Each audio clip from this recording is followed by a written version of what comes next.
Hi there. So here we have the Milviz F4 Advanced JS and S Phantom 2 for prepared 3D. Now this aircraft is worth at least about $80 US.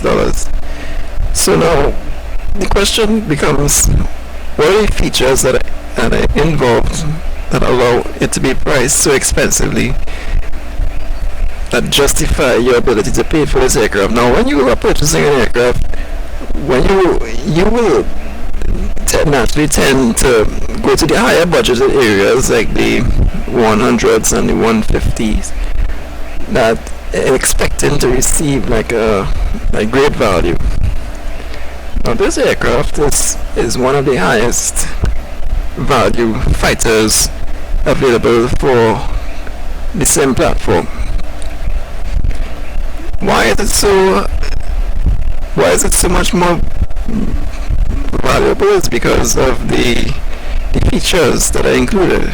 So it has like realistic engine behavior, realistic inertia, realistic flight dynamics. They have adjusted everything on the aircraft so that you actually have a real experience of flying a real F4 Phantom. The flight dynamics are really incredible. I've been flying this aircraft, the E at least, for a very long time, and it is very good. So the external model is all 4K rendered high definition graphics. Everything is as the way it should be. You can see the detail of the armaments and your tank is all incredible. All of the engine, everything is just as it should be. You can see the difference between a low resolution texture aircraft as the ones in the background, and you can see the Milviz F4 Advanced. Now this aircraft has great features. I've shown you. You can see the external engine, the ground power unit. This pit manager here allows you to set in real time your weapons loadout. So I have set these bombs and stuff, but you can clear this, and as you see, the entire flight dynamics change based on your actual loadout. Drag index is what the manual uses to determine the performance. It is like the weight of your aircraft, but instead they use weight but also use this drag index to determine what is your speed and how the aircraft performs to give you your range, fuel requirements, speed, etc. in flight. So we have our Sparrows, which is what the F4 is very known for. You add that, it changes the loadout of the aircraft. This weapon here, see the drag index changes. So now you would take the drag index, carry it to the manual, which is provided, and get accurate performance calculations. Oh, bombs. And the F4 dropped a lot of those in Vietnam.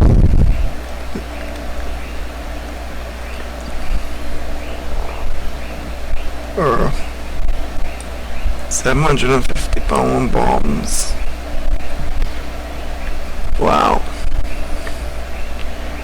Now look at the quality of that. $80 good so far.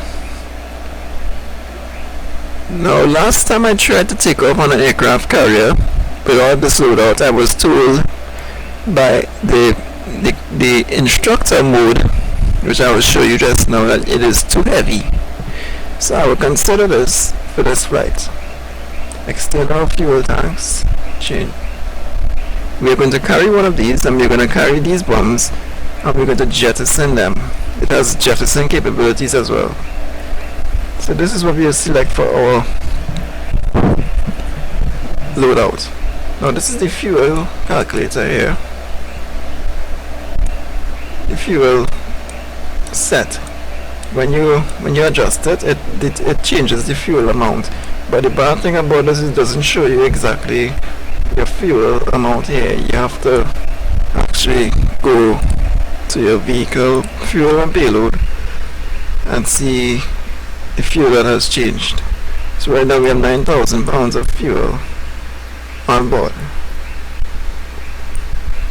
including our external tank, which has 636 pounds. You can see the weight of our armament here. Okay. So now our gross weight is 47,480 pounds.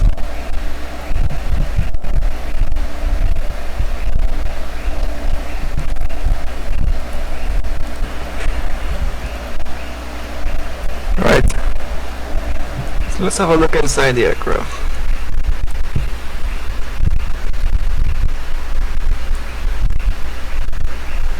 All high definition. Very satisfying to look at. Now the better thing about this aircraft, which is what I like, is that most of these systems actually work. Aerosoft F-14 and many of Aerosoft aircraft are very notorious for having instruments that do not work.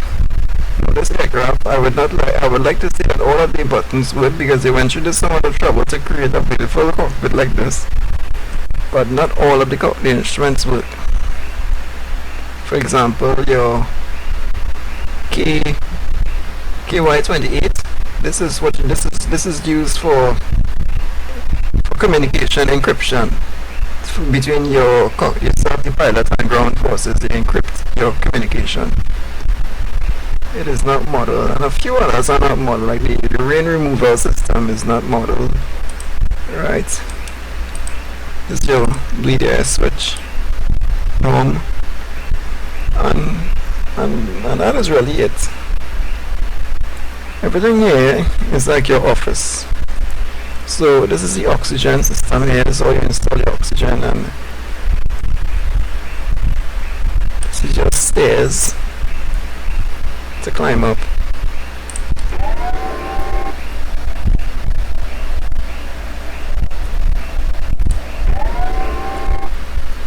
Why is that moving so fast? Oops. Right, sorry.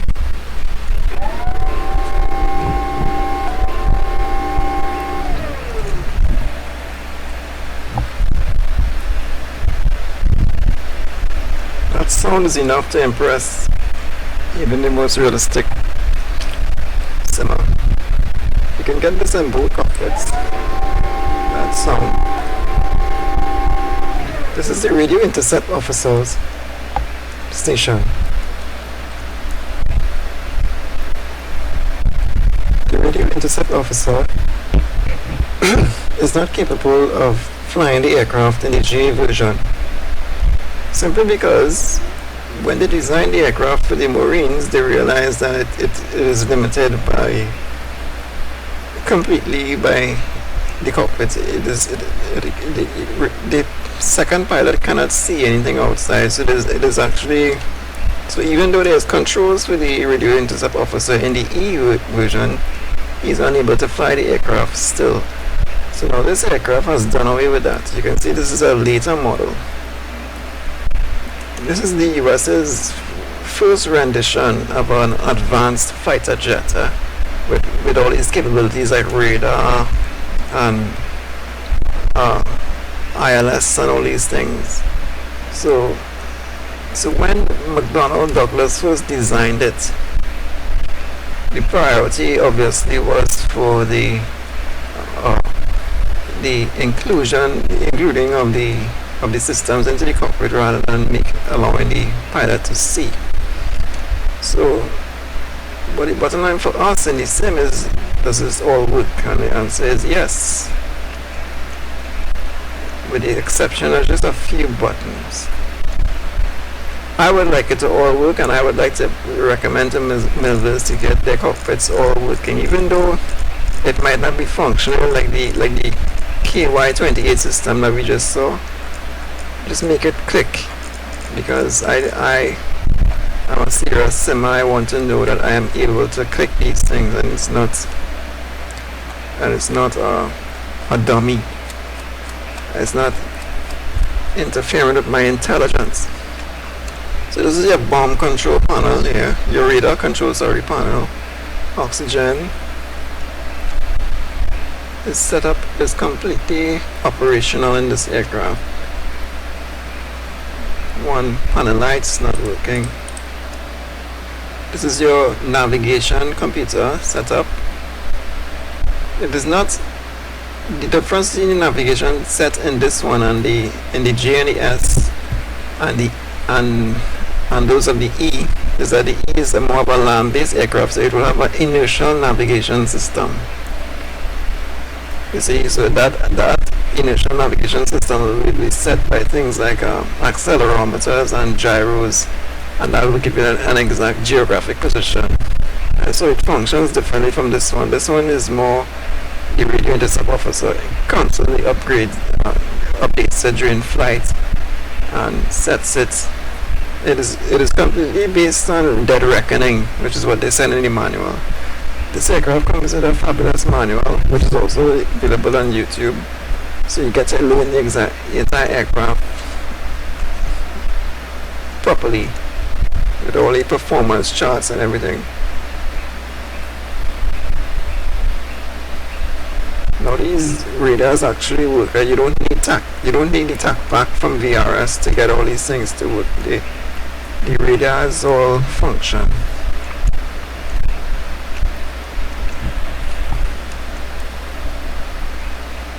So in our pre-flight, there's nothing much to do but just to make sure that all your systems are in desired order. We have ascent. I want to show you some of the advanced features, add-ons, configuration menu. So now the realism you can adjust. The instructor mode guides you in flight so that you set up your systems exactly as they're supposed to, so that you operate the aircraft realistically. If you fly your aircraft below 2,500 feet, you're going to have a greater chance of bird strikes. So your bird is going to run into your engine, and your engine is going to fail. Icing is model. Your realistic systems. Realistic engine, which means that if you start your engine with fuel running too soon before a RPM, the engine is going to catch a fire and burn and fail. Realistic landing gear in the E version causes the wheels to be sparked, to be overheat and burn, so that it damages the wheels. Your gears actually also fail as well. I like to take that off because I find that when I land the plane, and even though I land it normally, it still catches a fire, and so I just took that off. 4 meters obviously means that you're going to get more failures, so we're going to have it unrealistic, which means that there's going to be a chance of failure. I have taken off this because I don't want to compete with the landing gear. So if our engines fail in this flight, and actually, you know what? I do not want my engines to fail, so I'm going to take off all the failures.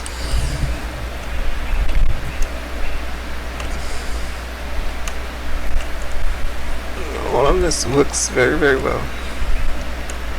Where we are right now is on the western coast of the United States, just outside of San Francisco. That is San Francisco right there. We'll take our flight, we'll climb rapidly up to about 30,000 feet and follow TACANs. I have established which TACANs I would like to follow, and we will just follow those and come back to the ship eventually. We'll do some low flying and test out the controls. Now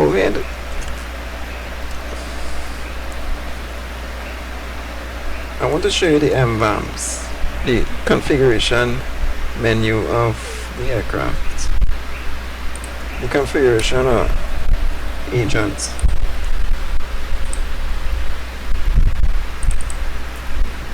This is what you use to control your aircraft. You have to set in your controls things like your nose wheel steering, here, your drag chute, and all of these buttons. Your master caution reset, you have to set those. You have to set your master exterior lights and stuff. So once you set all of these, you're good to go. You have shared cockpit menu, sounds, and general. I don't know why they included this, because this aircraft does not have an INS. It does not align. It just uses dead reckoning to assert a point, to insert a point, recognize that point, and then measure itself how it moves from that point, given your wind wind setting. So it does not align itself geographically. Now the expert might say something differently, but I saw no reference to inertial navigation set in the J and the S. This is available on the E only. The manual said nothing about that. Alright.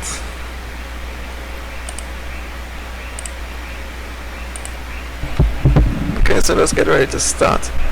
I have here my normal procedures, so we'll follow those. So now I'm very used to this aircraft, so all I do is just run through the make sure that everything is set. Auto-flight control panel, engine start panel, even your friction knob is set.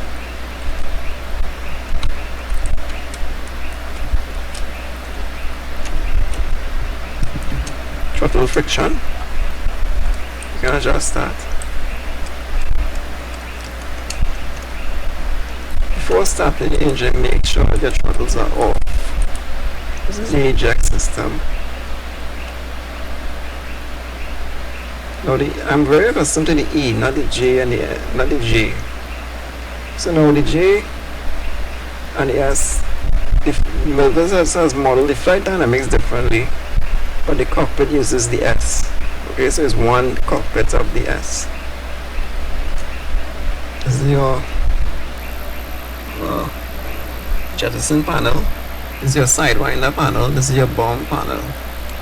This is your navigation setting panel. Here will be your radar display and HUD, etc. This button here does not work.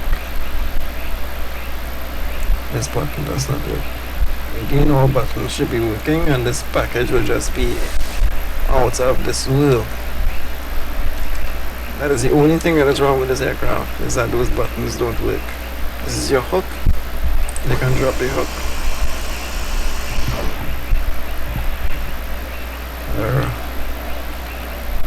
Is it dropped? Nope. Okay, so we need external power, obviously. We need hydraulic power.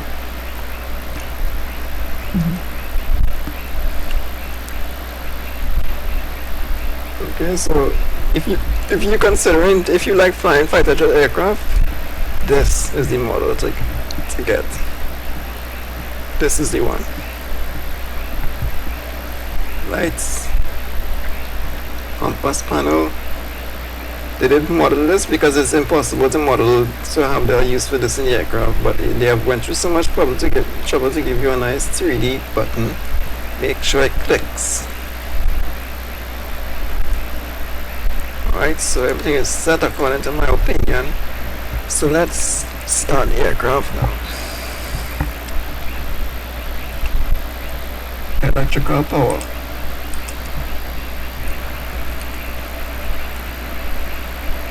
Seat adjusted, cockpit lights set. Let me show you how the cockpit lights work. There's one.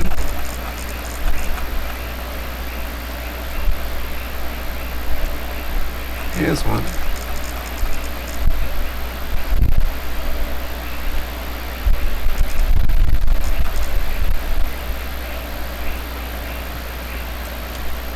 White.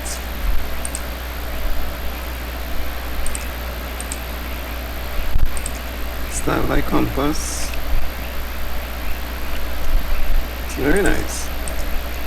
Test your systems. Now you can't leave these like this on without starting your engine quickly. It's gonna cut off on you.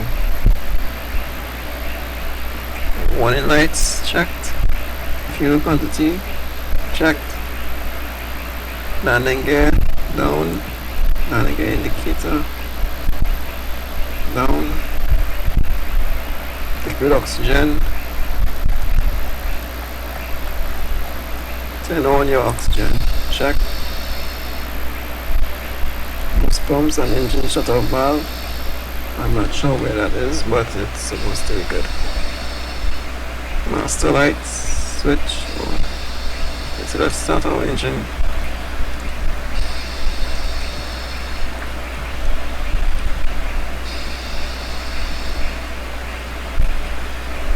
I forgot to show you that you can actually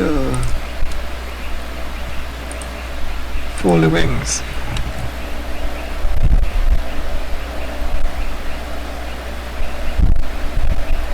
Very nice. I didn't show you that step. That's your step.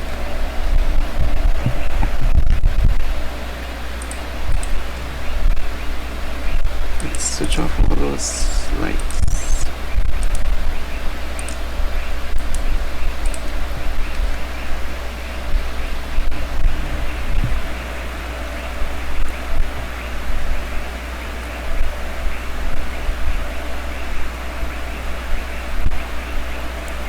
Before starting engine.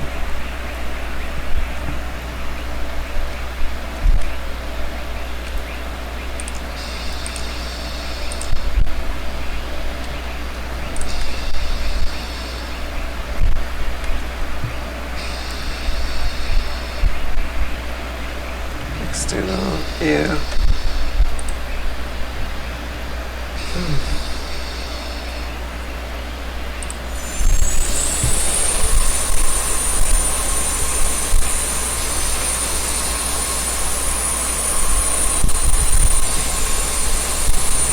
Pay attention to this. Don't ever start your engine until that reaches the 10. Then introduce the fuel, because your engine is going to burn. Right in the spectrum.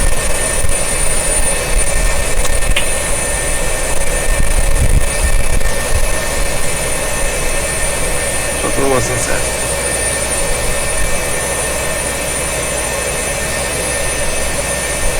Fuel flow good, RPM good, temperature good. If you introduce that fuel too early, your temperature again will shoot up.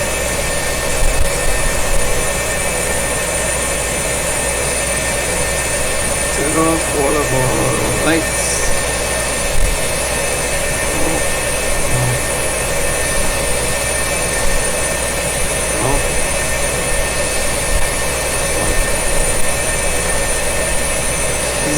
I've noticed this is a glitch.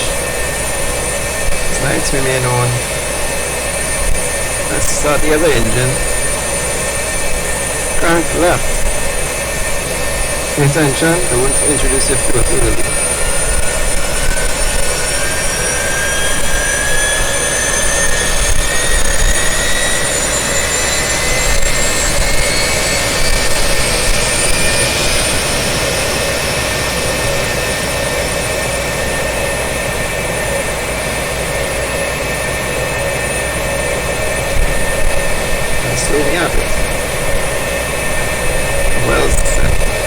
Well started engine. No. I think so. After start.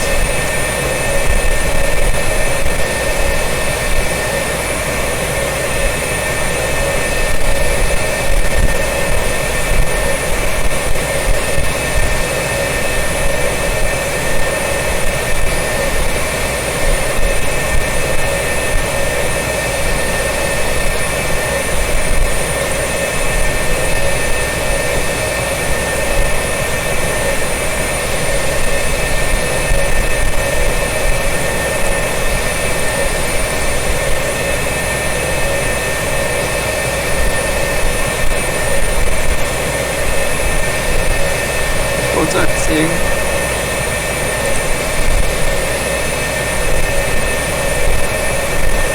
Video is on. Track and receive. Got track 123 fixed.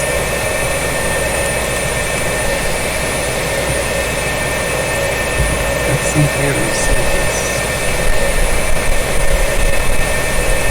Start to tracker.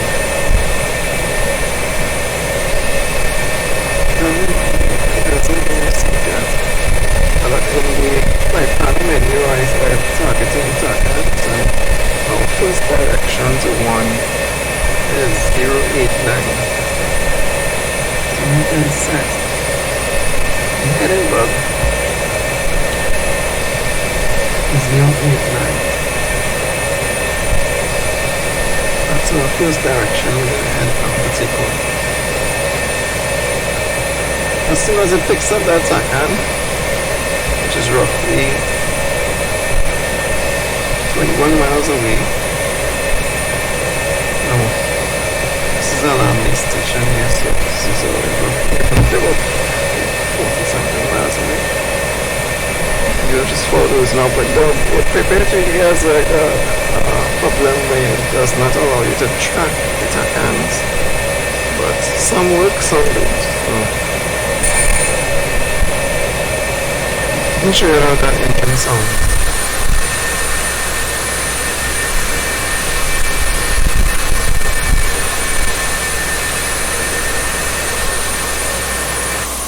I have to lower the volume.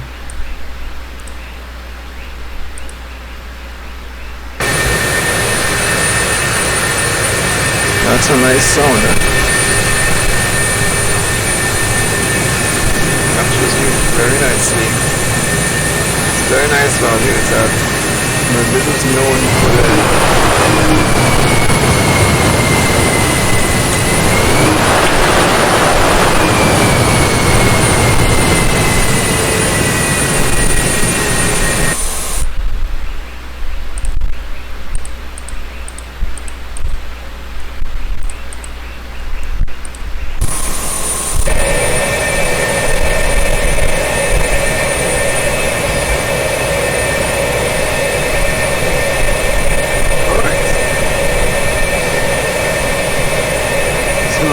Set our fuel text, so we have an external tank, so we set our fuel to 1 to the center tank.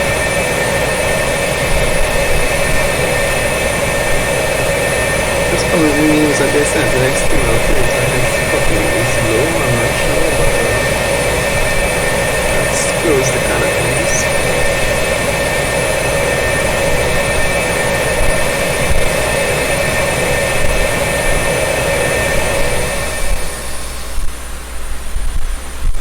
I have to reduce the sound in order for you to hear me, okay?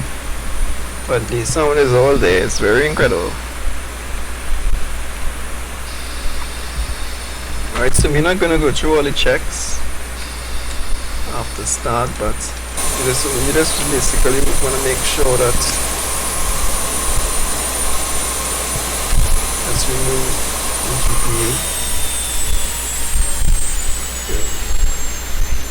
into a person outside, an agent outside will let you know how your controls are working.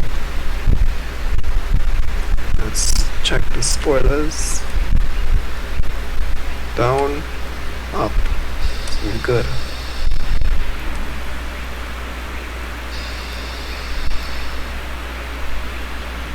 Right, flaps, check, extension, indicator, back up,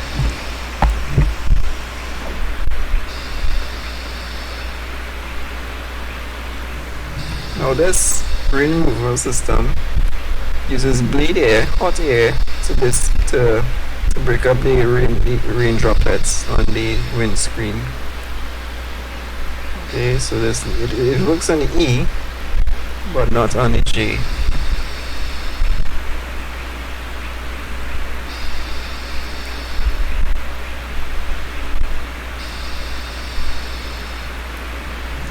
Alright, ever go.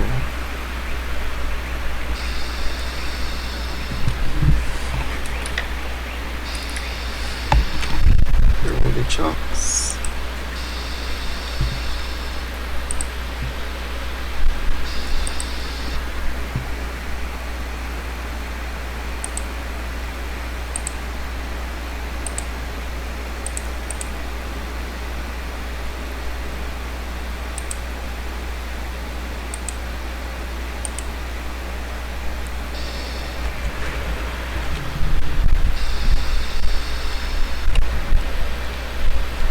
Very good.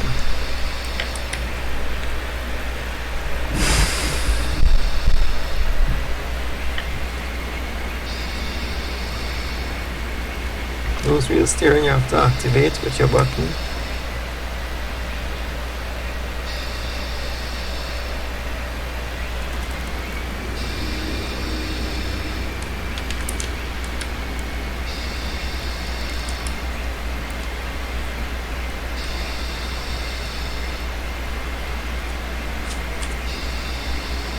Okay, full flaps for carrier takeoff, no flaps for land-based takeoff.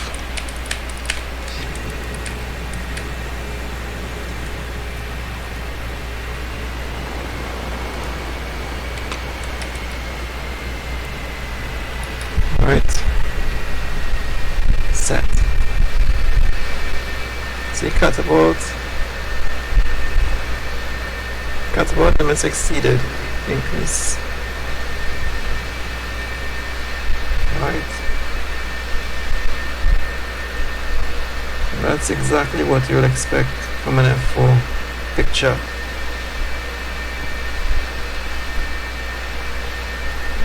The only thing you're missing is the steam. So we have our bombs, we have our things, we have our external fuel tank, and we're ready to go. Before takeoff checks, flaps down, internal communication system, hot mic, anti-skid on, probe heat, heat on, TACAN TR, tracking and receiving. Takeoff checklist, controls check, wings locked, trim set, flaps off, hook up, on it set, warning lights. I don't know what, something about, I don't know what that is. Right, so you're ready for takeoff. Full throttle. There we go. We're ready.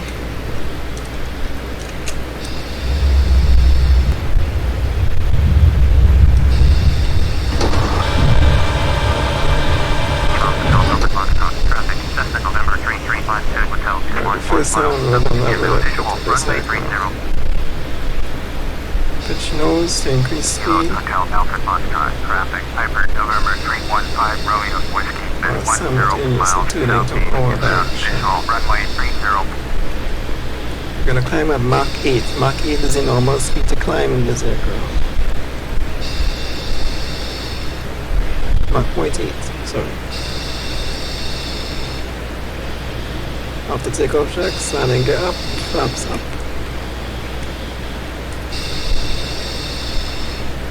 Now this aircraft is not like its 4th generation counterparts, alright? It does not have that powerful engine to say, well, it will get you all of the altitude you need immediately. You have to take your time with it. It gets you there, it gets you that Mach 2.2, but take your time out for takeoff. It's not like one of those newer ones where you just go, take off and go.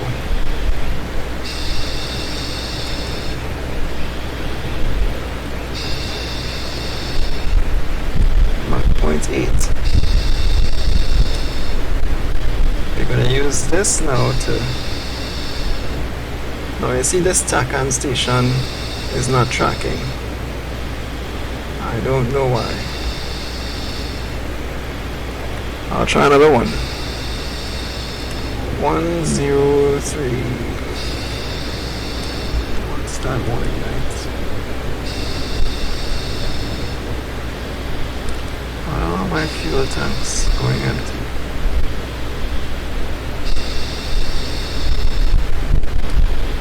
Remember we have a load of bombs, so our weight and CG does not allow us to climb nicely as we would like to.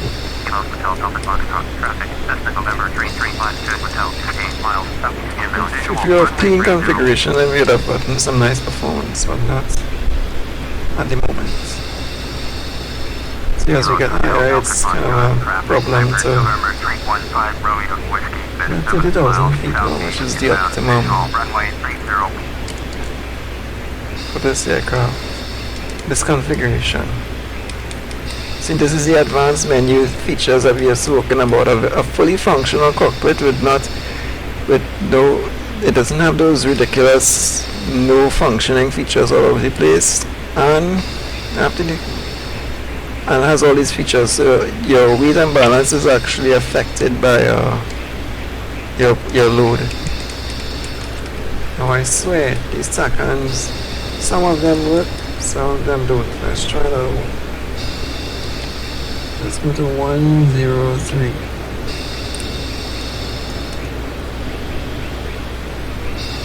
Oh boy, not that one either.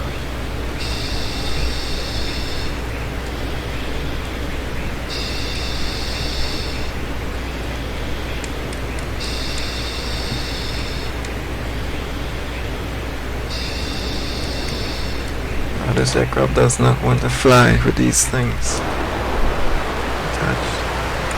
I normally fly this aircraft with a clean configuration, so boy, is there a difference.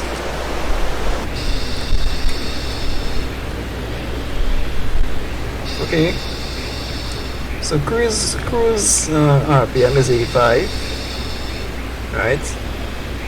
You get what you get with that. You set your cruise RPM to 85. Check your fuel flow, 5,000 pounds per engine per hour.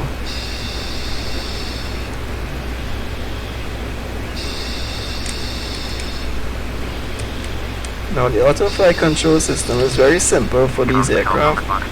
No heading bug tracking, no altitude select or anything like these civilian qualities. You just turn it on and it holds your heading and your altitude.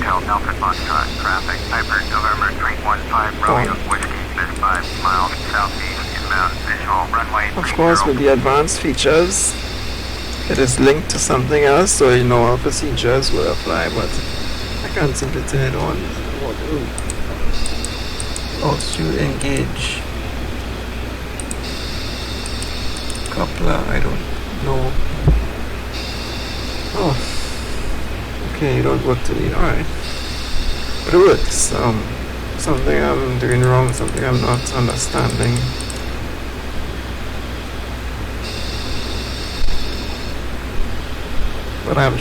But the autopilot is on right now. This is the engage button here. These are your stability augmentation systems.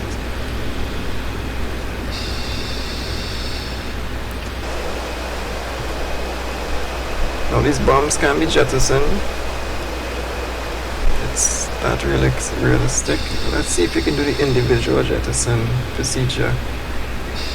I haven't read up the procedure on the thing, but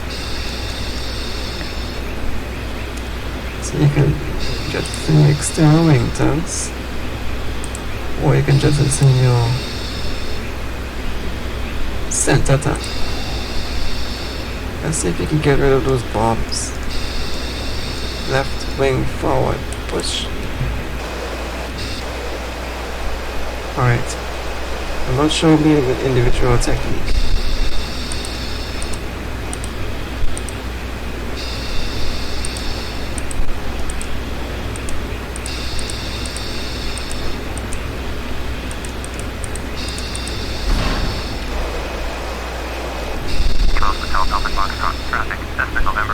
could fail on me. Alright.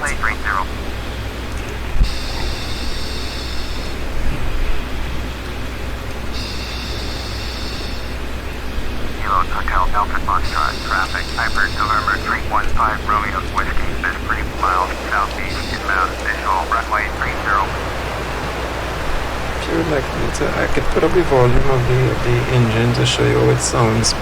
Let me show you.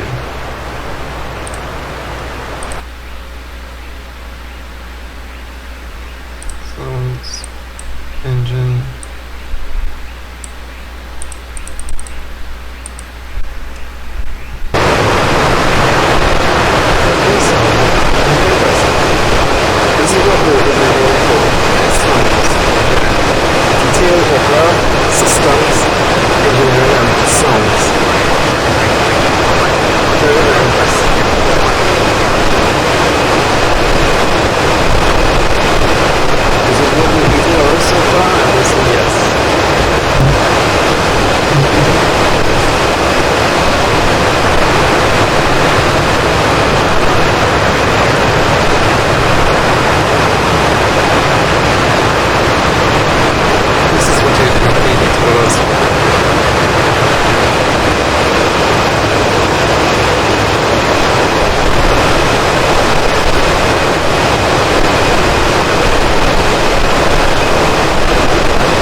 Let's try that again. See if we can get rid of the right forward. Push.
Take off the sound so you can hear me.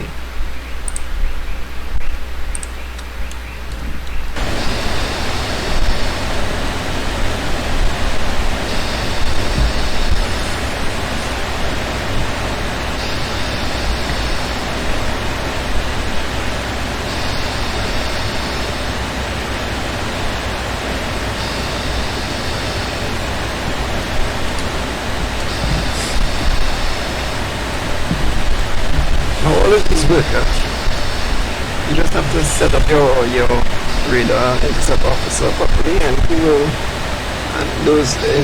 set up your systems, your radar systems, and all of these work in rear cockpit. Just see if you can get them to work. See how radar controls it. I do not know how to operate these things.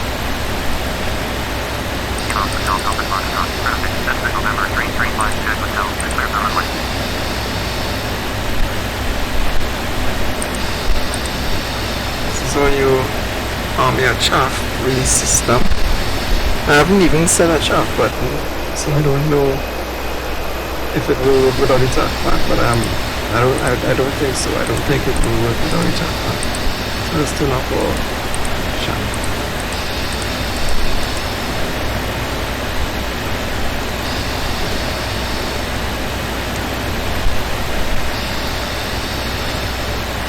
See how we're doing.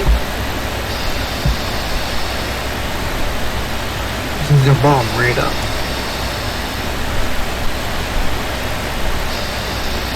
Do not ask me how to use it, I do not know. I'm not TACPAC trained because I do not have TACPAC yet. Let's see if we can update this or not. this here it works. It works very well. What do you normally set according to the manual? You set your original position and then you set it towards attacker. So like we have attacker and the radio intercept officer will know his TACAN stations. So here's attacker, here's his TACAN. Let's see, here's all this set. I believe these TACANs are not working. Okay, what's going on? 73X.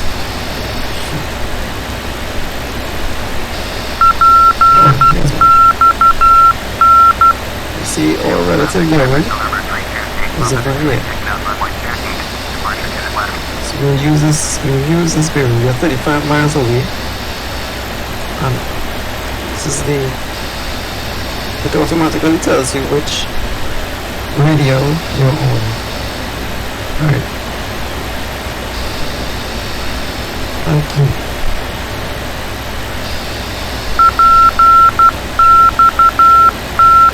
So far, good graphics. Make sure that your triple buffeting and anti-aliasing is on, and your right. Now to get good graphics like this, let me show you. Come to here, VSync, triple buffeting, unlimited. Right, that's where you get your graphics, your frame rate.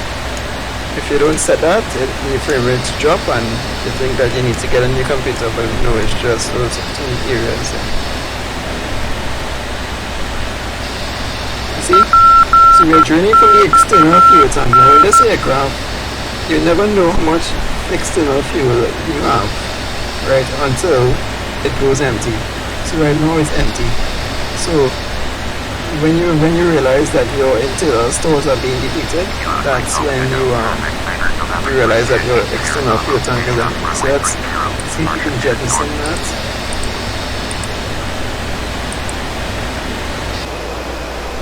No, not that method, but with this method. Wow.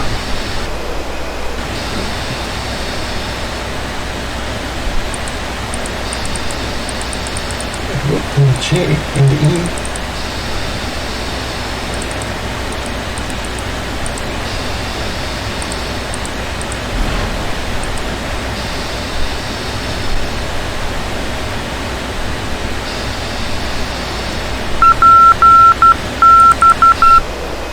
Oh, there we go.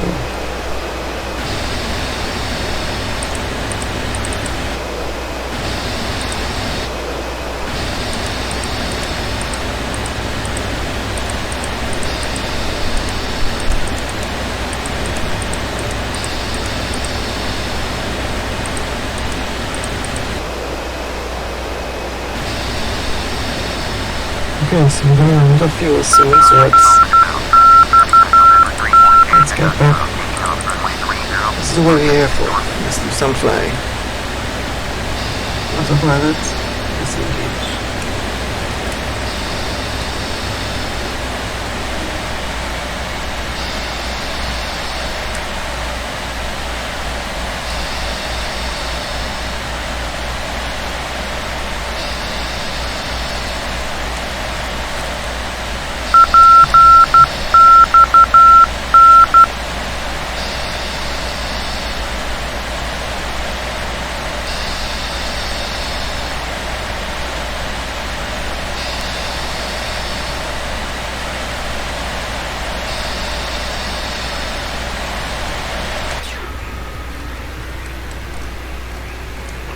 Looking like a bad haircut with my little bombs all over the place. It's like I shaved myself.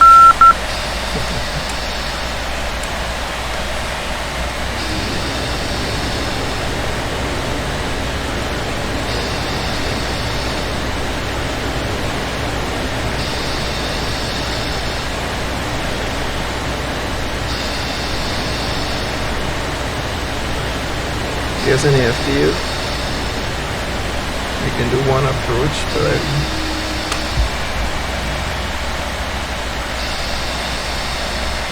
see, high risk of bird strike. At altitudes below 3,000, 2,500 feet, you will get that message. Milviz has just put a random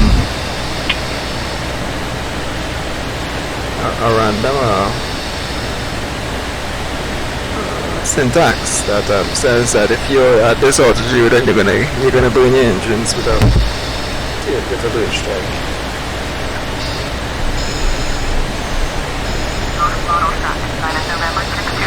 This aircraft is so easy to over-G.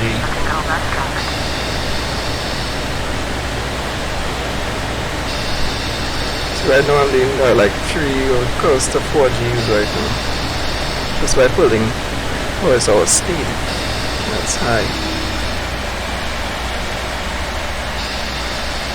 This aircraft is not meant to compete with its 4th generation counterparts. It will lose so badly. See, look what happens when you see with the F-14, the F-14's primary advantage over these such aircraft is that it climbs much better in a vertical stance. You see, this aircraft, its very speed actually decreases. So when you want to get over him,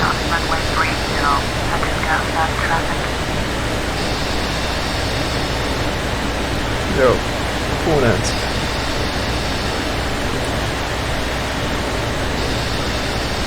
climb vertically. That's where the critical success of a fight is. He says quickly the speed leaves off. Look, 250.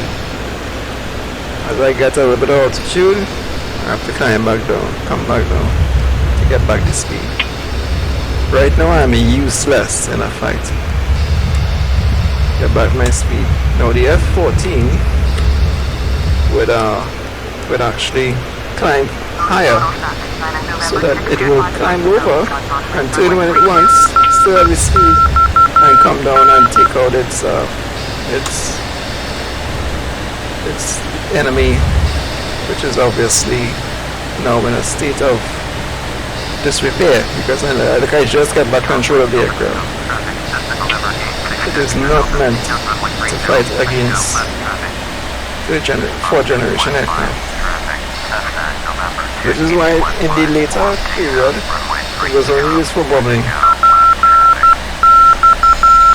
In the Desert Storm it was only used to take out radar stations and weapon stations. It's not meant to fight anymore.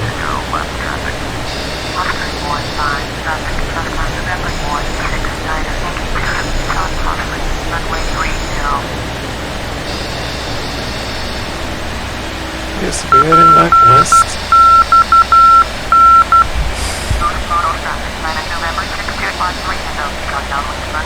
There's another attack and I want to fall to get us back to our original destination. Let me show you the attack hands.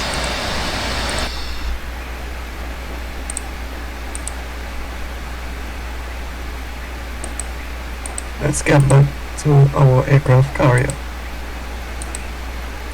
I'm going to attempt an aircraft carrier landing. I'm not very good at it, but I'll just show you what I have. We tried to follow this tack-on here, but it obviously did not work, right? So 123. There's a, I believe.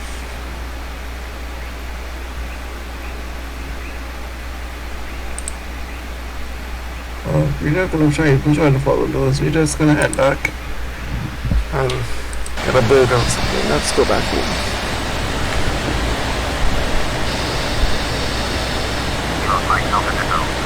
300 pounds of fuel left. That's very low. Let's see, we just flew around for like 20 minutes and we burned out all our fuel already, boy. Wow.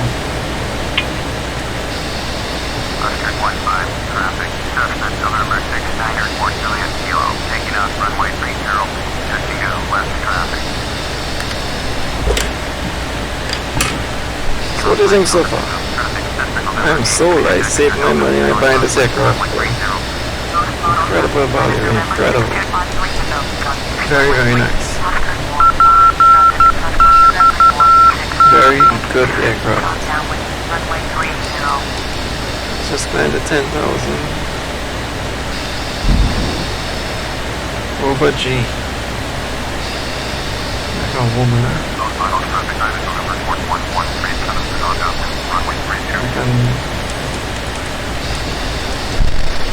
Right.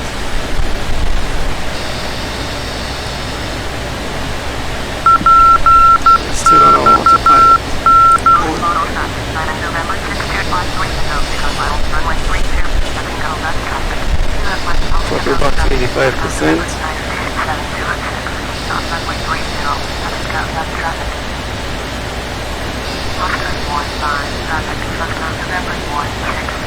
Return is almost empty. When I see that thing reach this 100, I'm just going to land anyway. I do not plan my fuel requirements properly at all. So we can't get rid of that external tank.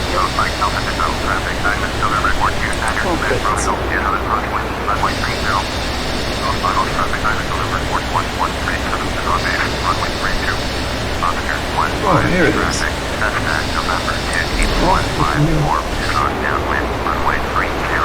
This way.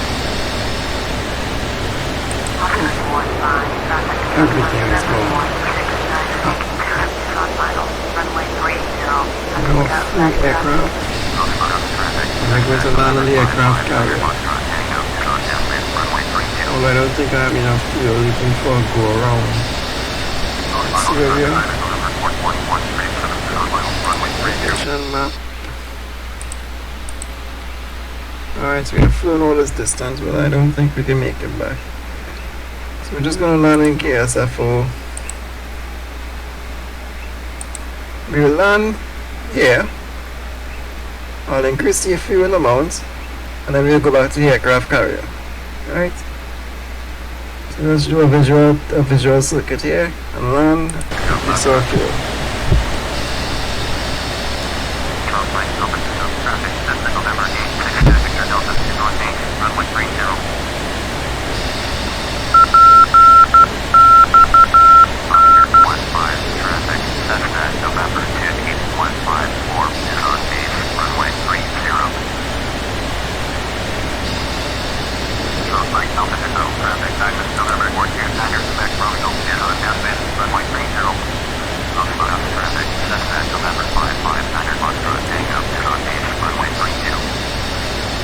At least I got a table to show you that it all works. It's all functional, I don't know how to operate this, I'm not going to try. But it was apparently that you do it during the flight. So I will constantly update this.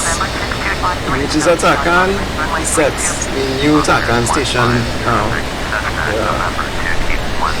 coordinates and sets the wind in flight.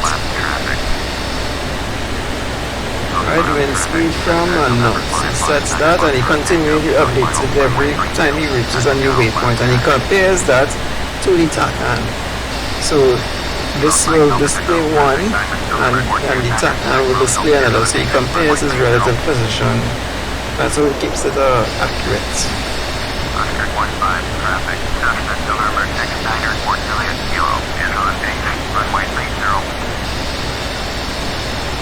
Okay, we're really going to round the fuel now.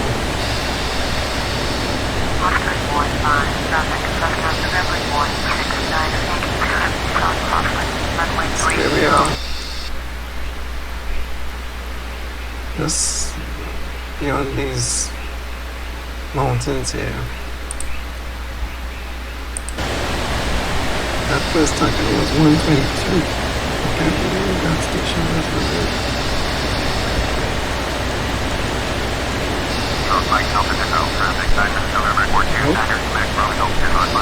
Just try 120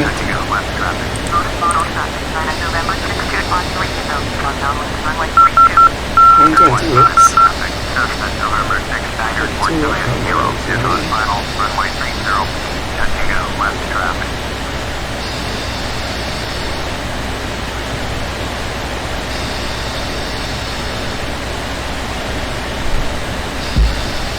Is it in between these two mountains, or is it after? Where is it? Okay, it is in between those two mountains, right? So that's a nice mountain. There isn't any wind, so it's calm wind, so you just see what we get. This aircraft is a joy to fly. It's very realistic. When you look at all the buttons, you see that stuff F-14, this doesn't work. The interior communication system doesn't work when all these buttons all over wouldn't work. So it's much better than Aerosoft. The only argument is please get these things to work. So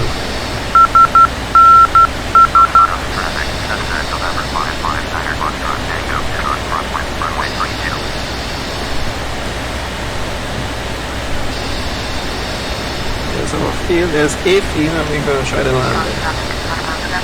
So fuel stores and then get up for carrier landing. Right now we have 1,600 pounds of fuel.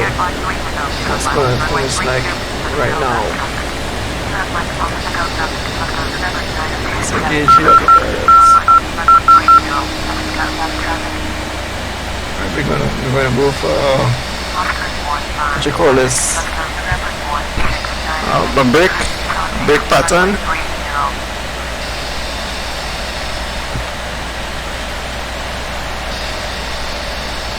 The brake patterns are used principally to reduce the amount of time that you spend over the ground in a landing configuration, which puts the aircraft under military risk.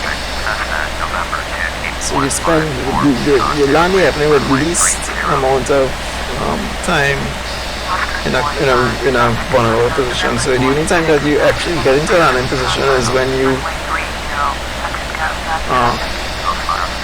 right around like within 1 mile of the airport, within 1 or 2 miles of the airport, and you just come in like right there. It's very challenging, you know. You have to do it. Make sure your speed is at 300 and we'll drop the spoilers.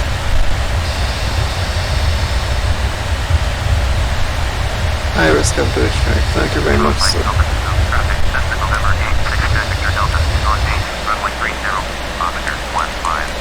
Check my window. Right, 0 knots, good.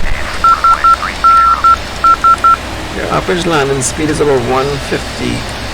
According to the E's manual, the E version, you have to 132 knots plus 2 knots for every 1,000 pounds of fuel that you have on board. Just start your brake at 1,500 feet.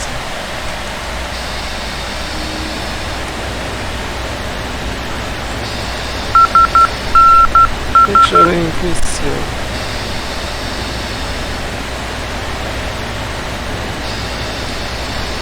went over the threshold.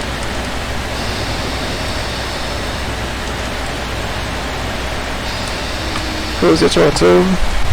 Deploy your speed brakes. Turn directly on to downwind. Get the speed to 250 knots. At 250. Drop your landing gear.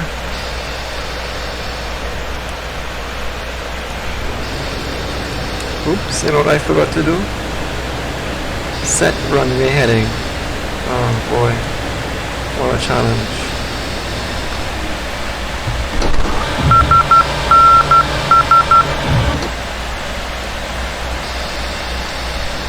Alright, get rid of some of that speed.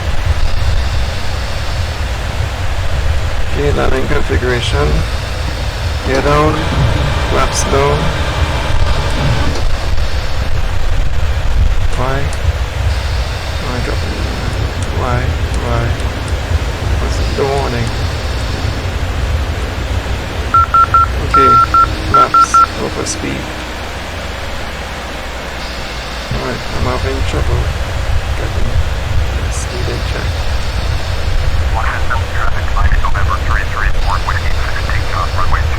Right, 200 knots, flaps down. now looking for about 150 knots. Getting trim in order.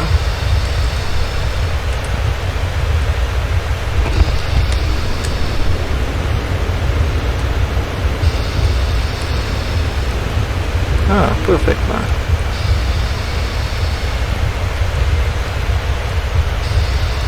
We're gonna land on the left one. We're looking for about 150 knots.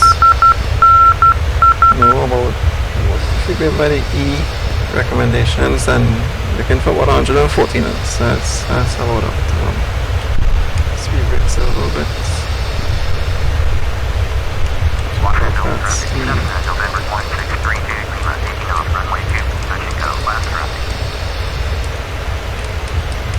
That's set your trim.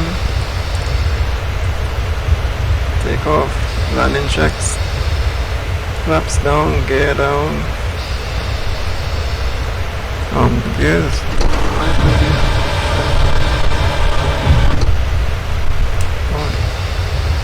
Traffic, I'm in November 33, Port Wind 860 on runway 2. Alright. Power for altitude, pitch for speed.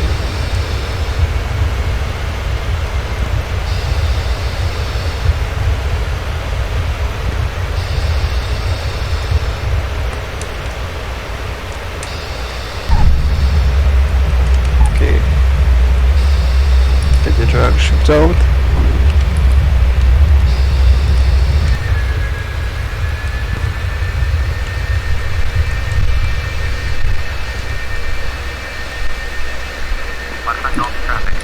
Nice, huh?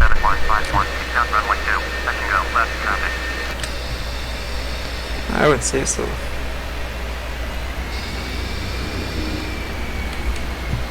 Those wheels steering on. Let's just pick up some fuel and go try a carrier landing.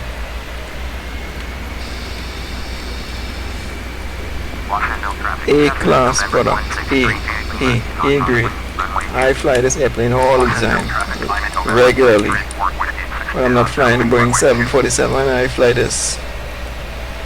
I wanted to learn about fighter aircraft. Boy, I got this. Milviz is hands down the best for fighter aircraft. The only thing that competes with this is the VRS Superbug. I don't have that yet. I wanted to buy that at the end of this month, but they do not want to give me a review copy, so I have to buy it. It's natural what I wanted, and plus I'll get the TAC pack, which allows me to do reviews for all of these which allows me to do the fighter jets, the fighting aspect of these aircraft.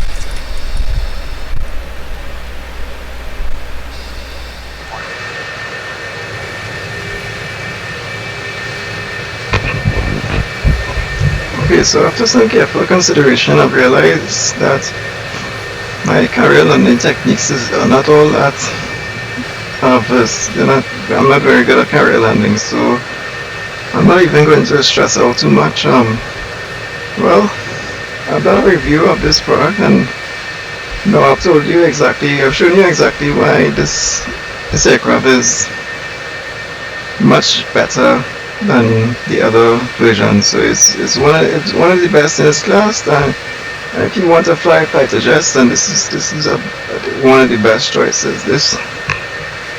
I recommend. I give this aircraft a full 5 out of 5 rating, and it's really that good. And just to top up on areas to top up on, by Milviz include the buttons that do not work. Right? Yeah. Rain removal, KY28, because this is necessary if, say, a real pilot comes onto this aircraft and he wants to simulate the use of the systems exactly as you would have done. It would now become essential for him to turn these things and realize that they actually function. But you see, when they don't function like this, it's very nerve-wracking. It's not nice. So let's get these things working and release them in a future update. This aircraft should be re-released with all of these buttons working. Now let's just shut down the engines.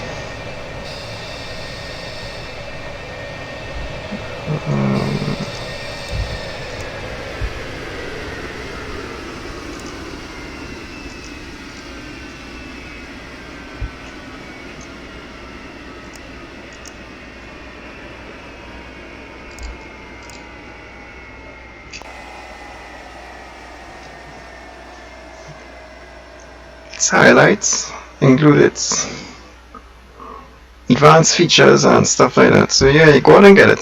$80. It's really the best.